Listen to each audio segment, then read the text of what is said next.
Foreign Minister Badr Abdelati highlights Syria's unity and sovereignty at an international ministerial meeting.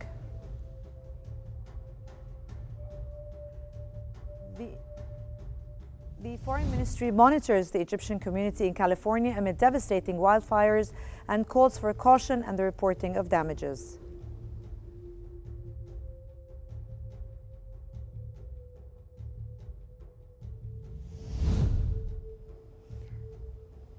The Prime Minister reviews the progress of the Grand Illumination project in St. Catherine, which is 90% complete.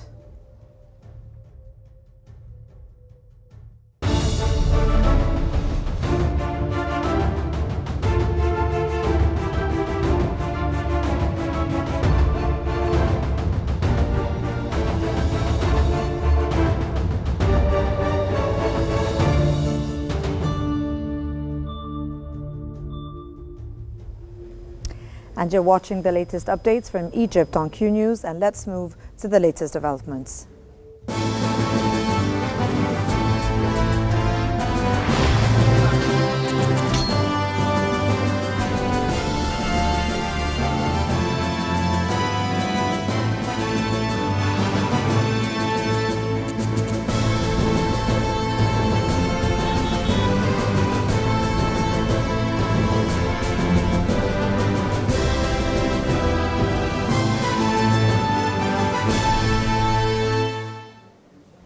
Foreign Minister Badr Abdelati has participated in the international ministerial meeting on Syria held in Riyadh. During his address, Abdelati emphasized the importance of maintaining Syria's unity and sovereignty while pursuing inclusive political solutions under UN Resolution 2254.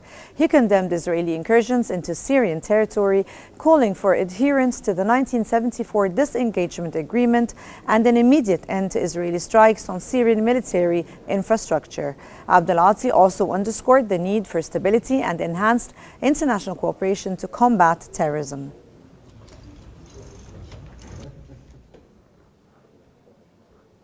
Foreign Minister Badr Abdelati has emphasized the need to intensify regional and international efforts to combat terrorism, prevent the sheltering of terrorist elements on Syrian soil, and ensure Syria does not become a source of regional instability. On the sidelines of the Syrian meetings in Riyadh, Abdelati met with his Turkish counterpart, Hakan Fidan, to discuss Egypt's stance on the Syrian crisis. He reiterated Egypt's call to preserve Syria's unity, sovereignty, and national institutions while advancing an inclusive political process led by Syrians in line with UN Security Council Resolution 2254. Foreign Minister Badr Abdelati has emphasized the strong and historic relations between Egypt and Djibouti. During a phone call with his Djiboutian counterpart, Mahmoud Ali Youssef, the two ministers discussed key regional developments in the Horn of Africa. Topics included efforts to support Somalia's territorial integrity and unity, tensions in the Red Sea, and their implications for maritime navigation and international trade. Both sides underscored the importance of collaboration to address these challenges.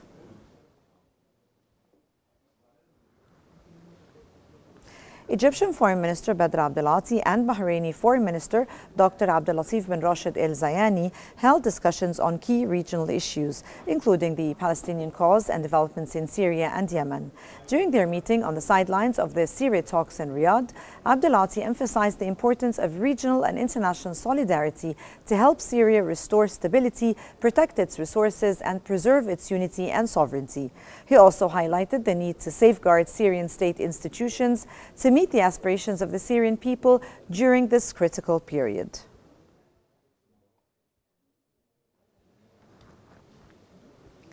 Foreign Minister Badr Abdelati and his Jordanian counterpart Ayman Safadi have underscored the urgent need to halt Israel's aggression on Gaza and its violations of international and humanitarian law. During discussions on the sidelines of the international ministerial meeting on Syria in Riyadh, the two ministers also reviewed developments in Syria. They emphasized the importance of respecting Syria's sovereignty, unity, and territorial integrity while calling for joint efforts to combat terrorism and extremism to ensure long-term security and stability in the region.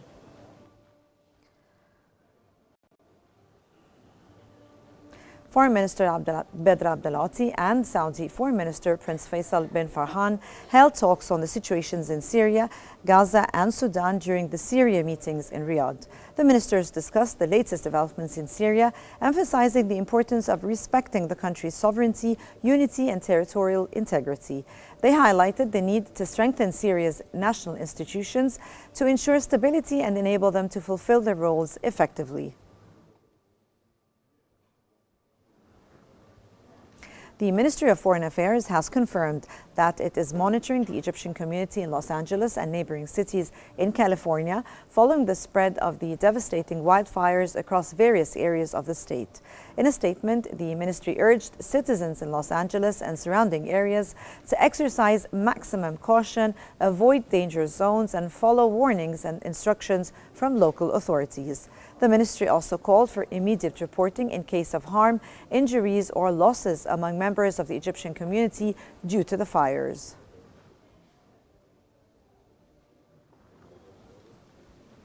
Al-Azhar has expressed its deep sorrow over the continued international and global inaction in the face of the tragic conditions endured by the Palestinian people in the Gaza Strip, which has been under siege for over 15 months. Al-Azhar urgently called for taking all necessary measures to ensure the delivery of humanitarian aid and relief supplies to the devastated people of Gaza.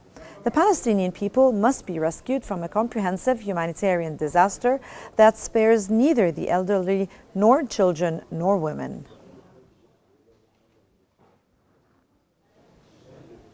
And the Minister of Agriculture, Ala Farouk, met with the Senegalese and Somali counterparts in Kampala, Uganda, to explore ways to enhance agriculture cooperation.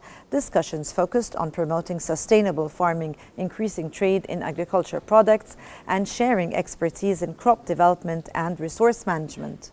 In talks with the Senegalese minister, Mabouba Diani, both ministers emphasized historical ties and agreed to collaborate on seed production, high-yield crops and joint projects such as grain storage facilities and fertilizer imports, leveraging support from the African Development Bank.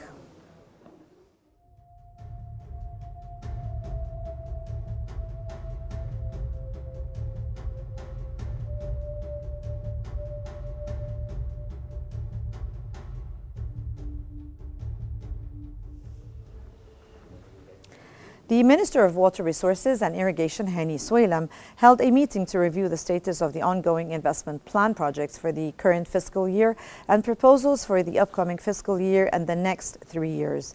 Soueilam emphasized that the water sector remains a top priority for the Egyptian state. He highlighted the implementation of major water projects across various governorates aimed at enhancing the water system, maximizing sector efficiency, and benefiting all sectors, particularly farmers.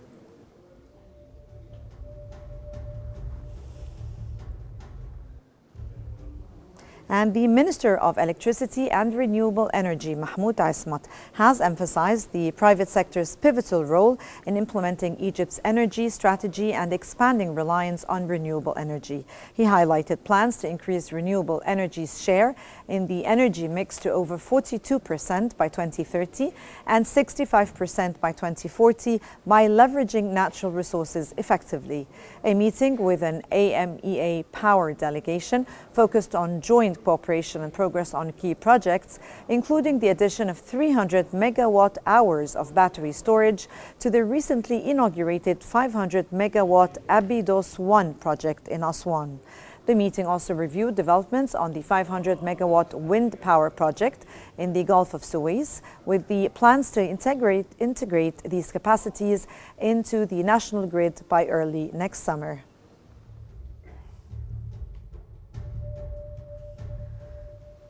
The Cabinet's Information and Decision Support Center has released the 8th edition of its Industrial Prospects periodical under the title of Pharmaceutical Industries. The report highlights global pharmaceutical revenue growth reaching $1.4 trillion in 2022, with projections to hit $1.8 trillion by 2026.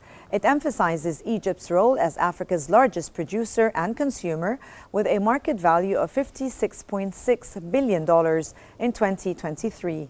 Egypt's pharmaceutical sector is self-sufficient, covering 91% of sales domestically, and continues to grow steadily.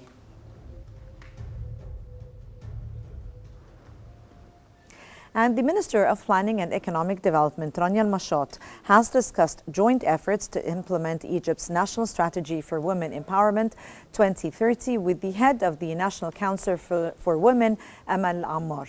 Mashat highlighted key initiatives, including the Decent Life Initiative, aimed at improving women's living conditions in Upper Egypt, with 68% of its first phase allocations targeting the region.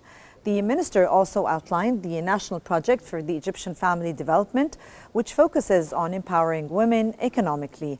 Ammar praised the council's collaboration with the ministry to achieve gender equality, emphasizing programs like Tamkeen and the closing of the Gender Gap Accelerator.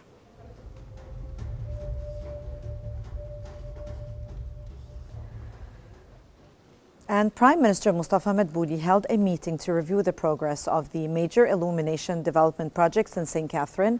Government spokesman, Councillor Mohammed El-Hamousani, reported that the meeting focused on the latest updates regarding the Grand Illumination project. He noted that overall progress for all related projects has reached 90%, with efforts being made to accelerate the completion and launch of the remaining projects as soon as possible.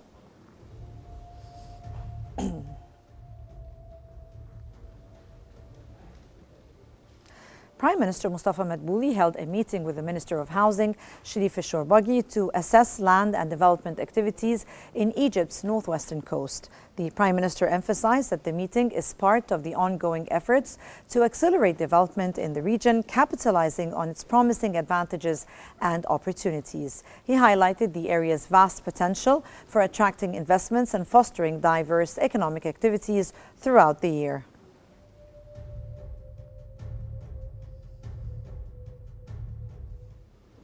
And Egypt's remittance inflows rose by a significant 45.3% in the first 10 months of 2024, reaching approximately $23.7 billion, compared to a $16.3 billion during the same period in 2023.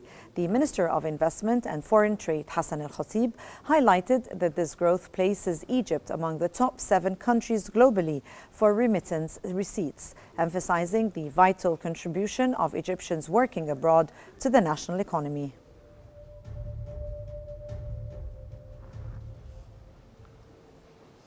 ADNOC Gas has announced 3 major contracts worth approximately $2.1 billion for the development of a primary conditioning plant, compression facilities and transmission pipelines to supply feedstock to the Ruwais LNG project.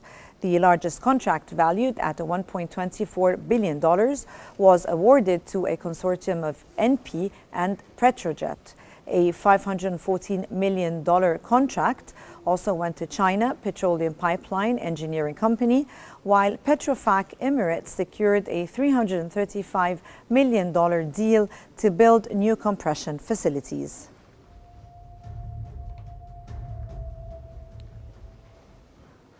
And Zamalek star winger Ahmed Mustafa, known as Zizou, is the target of a $1.5 million 6-month loan offer from Saudi Pro League side Al Ittifaq, with an option to buy for $3.5 million. And Zamalek insists that Zizou renew his contract before approving any move. Zizou has been instrumental in Zamalek's recent success, contributing to multiple domestic and continental titles since his arrival in 2019.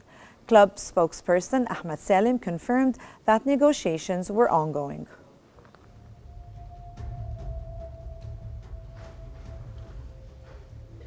And meanwhile, in the CAF Champions League, Egyptian clubs are making headlines on the international stage.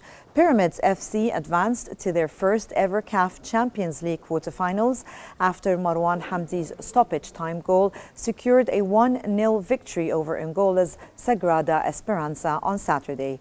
The result places Pyramids FC atop Group D with 10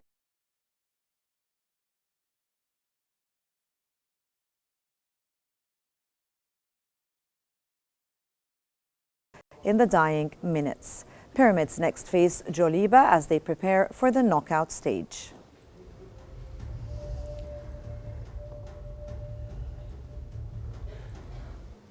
And that brings us to the end of our news bulletin, and here's what we've been covering. Foreign Minister Abdelati highlights Syria's unity and sovereignty at an international ministerial meeting.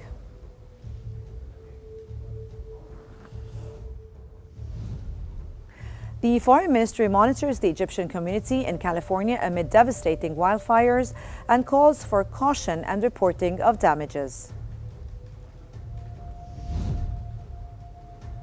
The Prime Minister reviews the progress of the Grand Illumination project in St. Catherine, which is 90% complete.